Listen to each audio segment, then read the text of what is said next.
O nosso tema de hoje é: a caminho do TIM, nódulo tireoidiano, eu peço ultrassom ou eu peço punção? O que acontece, né, na prática, no dia a dia? Então, você está lá atendendo no ambulatório e aí chega um paciente para você, fez uma TC de pescoço por conta de uma cervicalgia, né? Então, o paciente fez um exame de imagem para investigar, o neurocirurgião estava suspeitando de uma hérnia, né, na região cervical. E por conta disso, a paciente fez uma tomografia e essa tomografia mostrou no lobo direito da tireoide. E aí, por conta disso, o colega, o neurocirurgião, encaminhou essa paciente para você. Conversando com a paciente, ela é assintomática e no exame físico esse nódulo é palpável. No lobo direito, palpa-se um nódulo de mais ou menos 1,5 cm a 2 centímetros.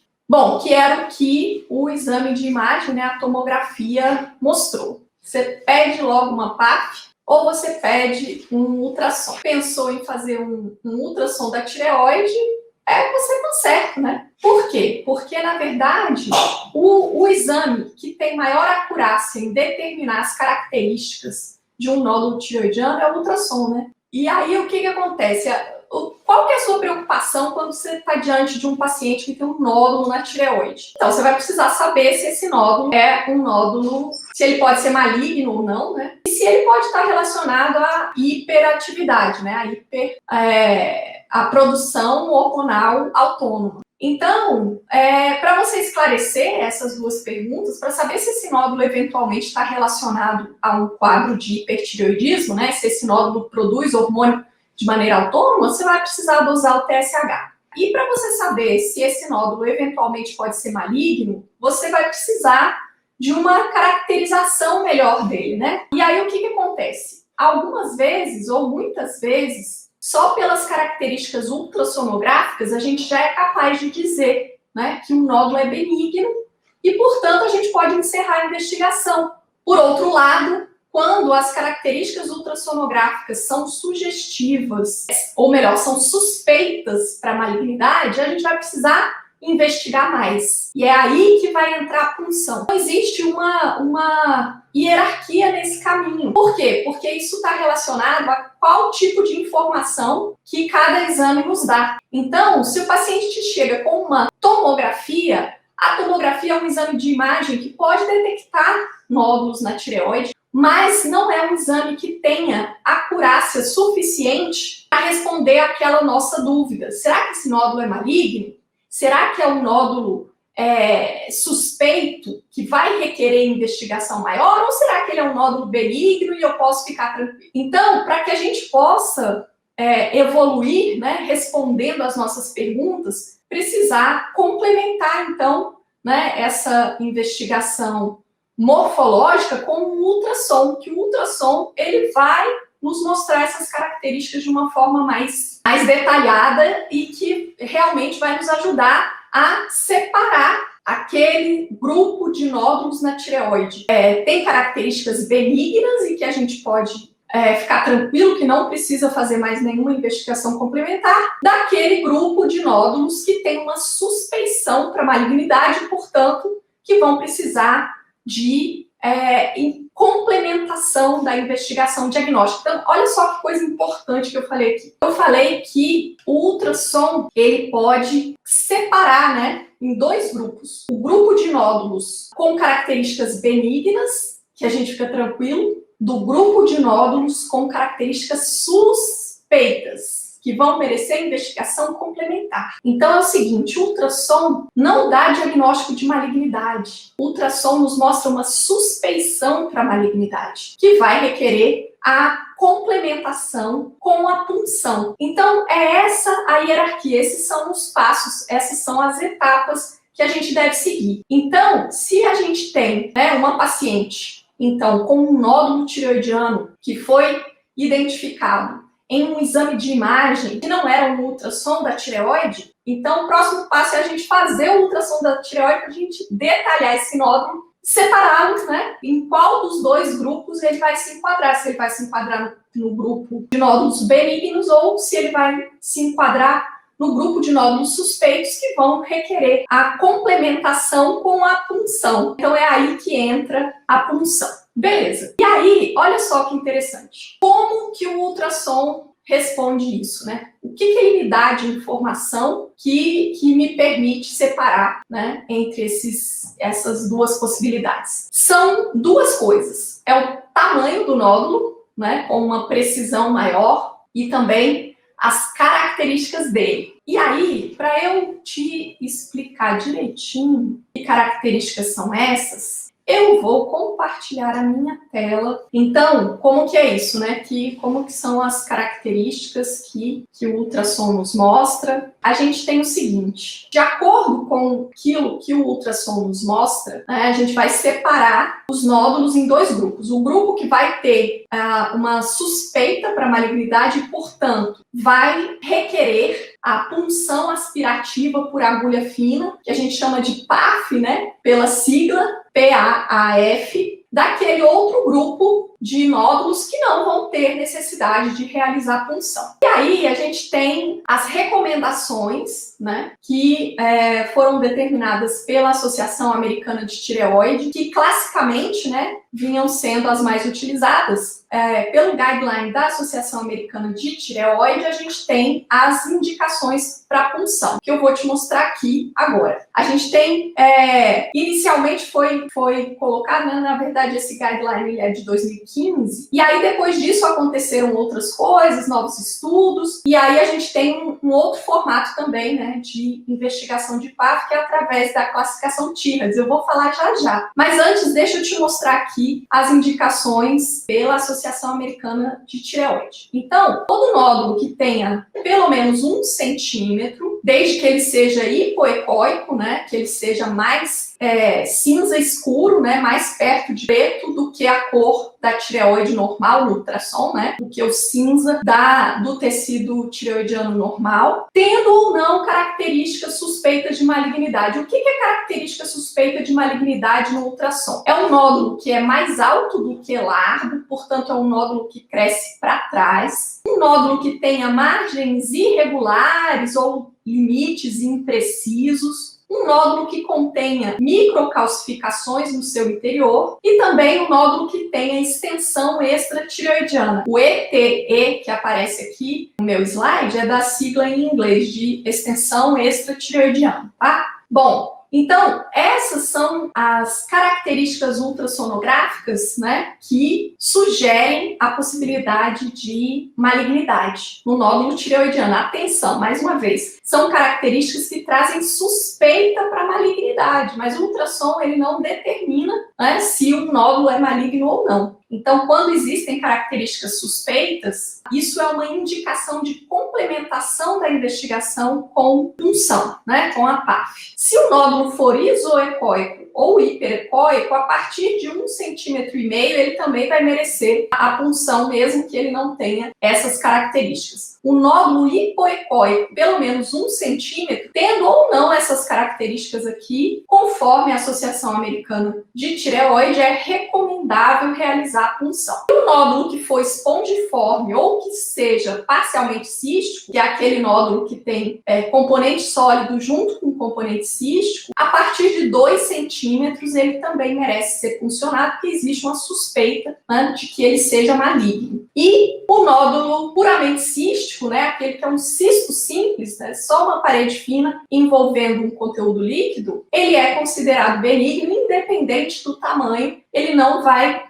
requerer, né, a realização de punção. Muito bem, e aí, com essa classificação aqui, acaba que, assim, o número de nódulos puncionados é bastante grande, levando em consideração esses critérios. Em 2017, o Colégio Americano de Radiologia desenvolveu essa classificação aqui, chamada classificação TIRADS. E aí, o que acontece? Mais modernamente, a gente tem utilizado a classificação TIRADS para definir se o nódulo deve ou não ser puncionado. E aí, como que é essa classificação? Essa classificação é assim, ela vai levar em consideração 5 parâmetros ultrassonográficos, 5 critérios E aí a gente vai dar pontos, né, para o nódulo de acordo com esses 5 critérios. E a soma desses pontos é que vai gerar uma classificação para o nódulo. E aí, de acordo com essa classificação, a gente vai pegar o tamanho do nódulo, junto com a classificação, o tamanho do nódulo, para dizer se ele precisa ou não ser puncionado. Então, mais uma vez, é tamanho e características ultrassonográficas, é essa combinação que faz com que a gente decida se vai puncionar ou não um nódulo tireoidiano. Então, olha só,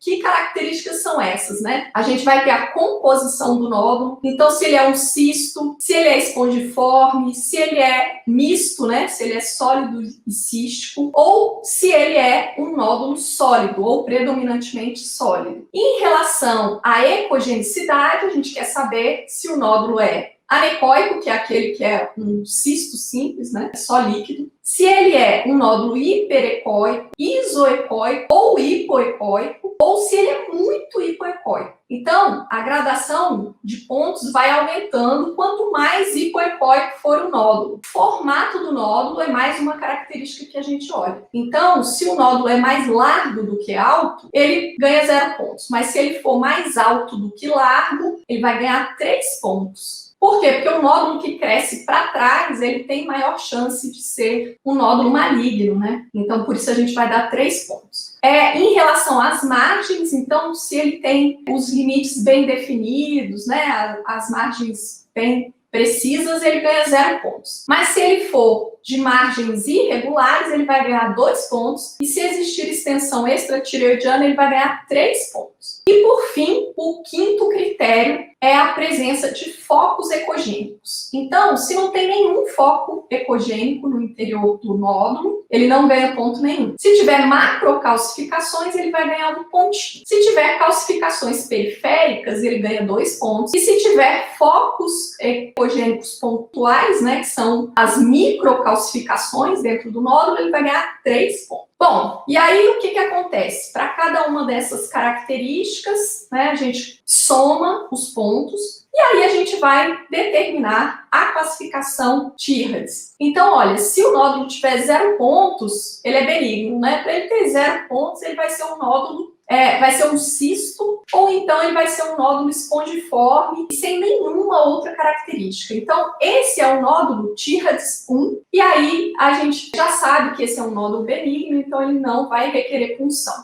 Nódulos que obtenham até 2 pontos, né, 1 ou 2 pontos na soma total, eles não têm suspeita para malignidade também, não vão merecer punção. Já o nódulo que some 3 pontos na classificação, ele vai ser Tyrrhats 3, ele é considerado levemente suspeito e a gente só vai precisar puncionar se ele tiver pelo menos 2,5 centímetros. Um nódulo que tem entre 4 e 6 pontos, ele é classificado como Tyrrhats 4, que é moderadamente suspeito e vai merecer punção a partir de 1,5 centímetro. E por fim, o nódulo que tenha pelo menos 7 pontos, né, 7 ou mais pontos, ele vai ser considerado altamente suspeito, é o Tyrrhats 5, e aí vai merecer punção a partir de 1 centímetro no maior diâmetro. Então, o que aconteceu com a classificação Tyrrhats? A classificação Tyrrhats, ela faz com que a gente selecione melhor o nódulo que realmente precisa ser puncionado, quer dizer, aquele que realmente tem uma suspeita para malignidade. Utilizando a classificação Tyrrhats, a gente faz menos punção do que quando a gente utiliza os critérios da Associação Americana de Tireoide. Então, por isso, a classificação Tyrrhats, ela traz uma contribuição maior, né? A gente seleciona melhor o nódulo. Por isso a gente vem utilizando a classificação Tyrrhats, né, nos dias de hoje, para a gente definir se o paciente precisa ou não de punção, né, de PAF. Isso em relação às características do nódulo. Porém, tem uma coisa que o pessoal me pergunta bastante e que muitas vezes a gente acaba não estando muito atento para isso, mas é uma coisa importante, que é o seguinte.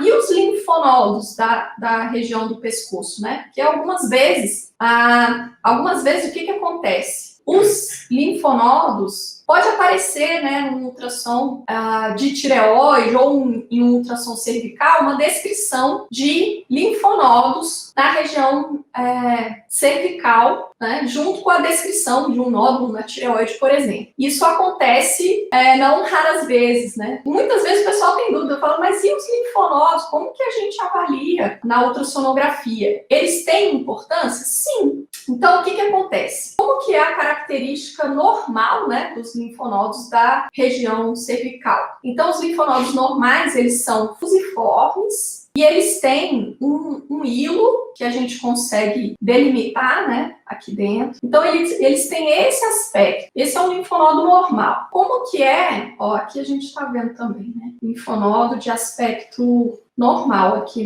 no ultrassom cervical. E aí, como que é um linfonodo suspeito? Porque a gente tem duas possibilidades. Às vezes, o indivíduo vai ter linfonodo aumentado de volume, porém, com características de um linfonodo reacional. E o que é um linfonodo reacional? Às vezes, o paciente teve uma infecção de garganta, uma gripe, um resfriado, alguma inflamação na cavidade oral. Isso faz com que haja linfonodomegalia reacional. Isso é muito mais frequente do que a gente ter um linfonodo suspeito, né, para comprometimento metastático. Então, como que a gente diferencia isso? Então, quais são as características ultrassonográficas que nos chamam a atenção para suspeita de malignidade? Então, olha, a presença de microcalcificações, um aspecto cístico, vascularização periférica, hiperecogenicidade e um formato arredondado, além também da perda do hilo. Então, só para exemplificar, né, esse daqui é um linfonodo aumentado de volume. Olha, a gente não vê o hilo, ele é arredondado, né, ele tem uma heterogeneidade aqui, né, a gente vê áreas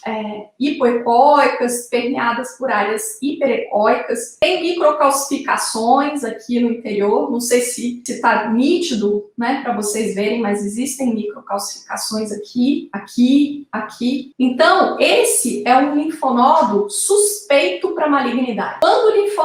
Quando a descrição do ultrassom fala em linfonodo aumentado de volume, porém sem características suspeitas para malignidade, em geral, o próprio radiologista fala em linfonodomegalia de aspecto reacional. Então, isso não traz nenhuma suspeita para a gente pode ficar tranquilo. Por outro lado, se existirem, né, essas características suspeitas para malignidade, a gente vai precisar investigar o linfonodo também. Então, além de fazer a punção do nódulo tireoidiano, a gente também vai precisar indicar a punção do linfonodo suspeito, né? Isso é uma característica importante que às vezes a gente esquece, né, de considerar e que deve ser considerada. E por outro lado, se existem linfonodos de aspecto reacional, a gente não deve se preocupar com isso. Então, se o nódulo tireoidiano tiver indicação de punção, ok, puncionar o nódulo. Mas o linfonodo, se tiver aspecto reacional, a gente não vai precisar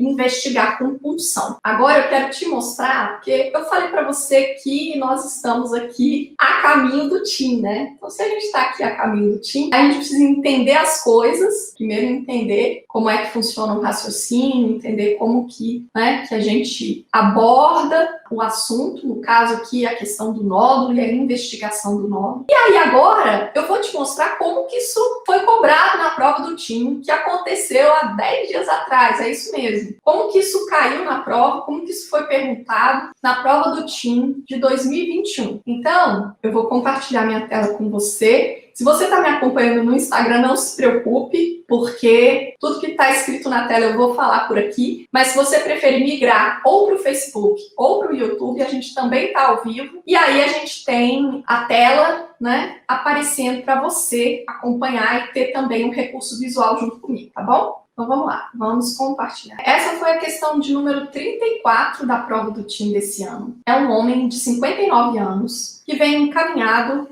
pelo cardiologista para avaliar um nódulo de tireoide incidentalmente descoberto durante um Doppler de carótidas. Ele tem uma história prévia, então olha só, foi fazer um exame, né, com o cardiologista para investigar outra coisa e aí foi identificado um nódulo na tireoide. Isso é o que a gente chama de incidentaloma, né? É um nódulo que foi descoberto incidentalmente. Esse paciente ele tem história prévia de irradiação cervical por um câncer de laringe. Olha, só aproveitando para a gente já raciocinar em termos de fatores de risco, né, para malignidade. Então, esse paciente fez um tratamento prévio, né, uma radioterapia da região do pescoço previamente, né? Isso é fator de risco para malignidade no nódulo tireoidiano. Mas, muito bem, vamos seguindo em frente. No exame físico, o paciente está eutrófico, a pressão é normal e tem um nódulo palpável no istmo, né, da tireoide, com cerca de 1 centímetro. Daí os exames dele mostram um TSH normal. Então, o TSH normal exclui a possibilidade de autonomia do nódulo, né? Então, aquelas nossas duas perguntas diante de um nódulo, será que o nódulo é autônomo? Será que o nódulo é maligno? Então, para a primeira pergunta, a gente já tem a resposta. Não, esse nódulo não é autônomo, ele não é hiperfuncionante, então a gente não tem um contexto de hipertireoidismo. Beleza, agora a gente tem que responder a segunda pergunta, né? Será que ele é maligno? Então, o paciente fez um ultrassom de tireoide, né? Então, lembrando, fez um exame de imagem que não é ultrassom da tireoide, é importante fazer ultrassom para a gente ver as características do nódulo para tentar responder a nossa segunda pergunta, que é sobre possibilidade de malignidade. Então, tem um ultrassom com um nódulo sólido de 0,8 centímetros, no istmo, então ele é sólido, ele é hipoecóico, ele é mais alto do que largo, ele tem as bordas irregulares e ele possui microcalcificações no seu interior. Dos 5 componentes, né? Então, se o nódulo é sólido, cístico ou sólido cístico, enfim, a composição, ele é sólido, então ele já pontua. Daí, ele é hipoecóico, também pontua. Ele é mais alto do que largo, ele ganha 3 pontos aqui, né? Só por ser mais alto do que largo. Ele tem as bordas irregulares, também pontua. E tem microcalcificações, também ganha mais 3 pontos. Ou seja, esse nódulo tem mais de 10 pontos, né? Na soma dos pontos da classificação TIRADS. Então, antes da gente terminar de ler o enunciado, a gente já sabe que esse nódulo, como ele vai ser um TIRAD 5, nódulos TIRAD 5 a partir de 0,5 centímetros, eles já merecem ser funcionados. Como ele tem 0,8, então a gente já sabe que a gente precisa funcionar esse nódulo. Mas vamos continuar lendo. Foi visualizada também uma imagem de provável etiologia linfonodal de 1,1 centímetros, no nível 3 à direita, hipoecóica, com pontos hiperecóicos de permeio, ou seja, uma imagem heterogênea, né? Um linfonodo de aspecto heterogêneo e com perda do hilo central. Então, esse é um linfonodo de aspecto suspeito, né, para malignidade. Ou seja, aqui a gente tem que funcionar o nódulo e tem que funcionar também o linfonodo. Olha só, paciente do sexo masculino com história de radiação prévia do pescoço, né? Do ponto de vista clínico, ele já tinha 2 fatores de risco para malignidade. E do ponto de vista ultrassonográfico, ele tem um nódulo com características suspeitas e ainda tem um linfonodo também suspeito. Então, além de funcionar o nódulo, a gente precisa funcionar também o linfonodo. Então, vamos ver quais as alternativas, as opções que ele nos dá, né? A gente vai procurar qual a conduta imediata e a sua respectiva justificativa. Então, a letra A fala em acompanhamento ultrassonográfico, já que o nódulo tem menos de 1 centímetro. Essa já não é verdade, porque o tamanho é importante, mas as outras características também são. A letra B fala em tireoidectomia parcial, ou seja, você já encaminhar o paciente para cirurgia e a justificativa. Primeiro, aí já não era verdade. E ele ainda justifica dizendo que é um nódulo em um homem com mais de 55 anos. Já pensou se todo homem com mais de 55 anos que tivesse um nódulo fosse para tireoidectomia parcial? Enfim, realmente não faz sentido essa conduta. A letra C fala em punção do nódulo de tireoide e do linfonodo com dosagem de tireoglobulina sérica. Dosagem de tireoglobulina sérica. A gente faz dosagem de tireoglobulina sérica no paciente com tireoide? Não, né? A tireoglobulina, ela é útil, a tireoglobulina sérica, ela é útil no acompanhamento pós-operatório, pós-tireoidectomia dos pacientes com diagnóstico de câncer diferenciado da tireoide. Mas no paciente que tem tireoide, não faz sentido a gente dosar a tireoglobulina sérica. E por fim, a letra D fala em punção do nódulo de tireoide e do linfonodo com tireoglobulina no lavado do linfonodo. Aí sim, né? Ali no linfonodo a gente faz 2 estudos. A gente faz um estudo citopatológico a partir da punção e a gente também faz um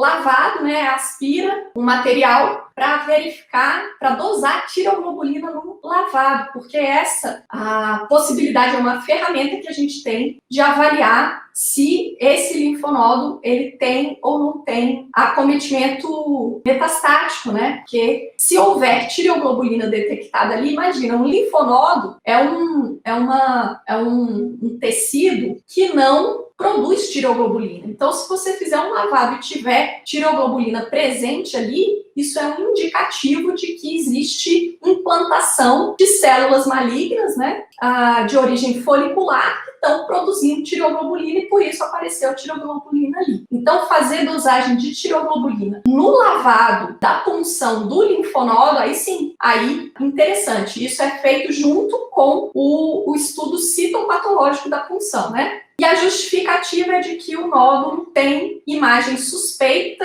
de acometimento regional. Isso é verdade, né? Porque esse linfonodo ele tem características suspeitas. Então, ele tem características suspeitas, portanto, a gente precisa fazer a investigação do linfonodo também. Então, com isso, a gente acabou de ver que a prova do TIM abordou, né, esse aspecto, a investigação do nódulo. Assim, a letra D é a alternativa correta, né? Acho que, enfim, só para fechar, né, esse raciocínio. Então, é assim, quando o raciocínio faz sentido, tudo fica mais fácil, né? Então, hoje aqui a gente falou da investigação do nódulo tireoidiano e como que esse assunto é abordado na prova do TIM. A gente viu uma questão que caiu na prova agora, né? Há 10 dias atrás, na prova do TIM de 2021. E se você gostou desse conteúdo, compartilhe com colegas médicos também interessados em endócrino.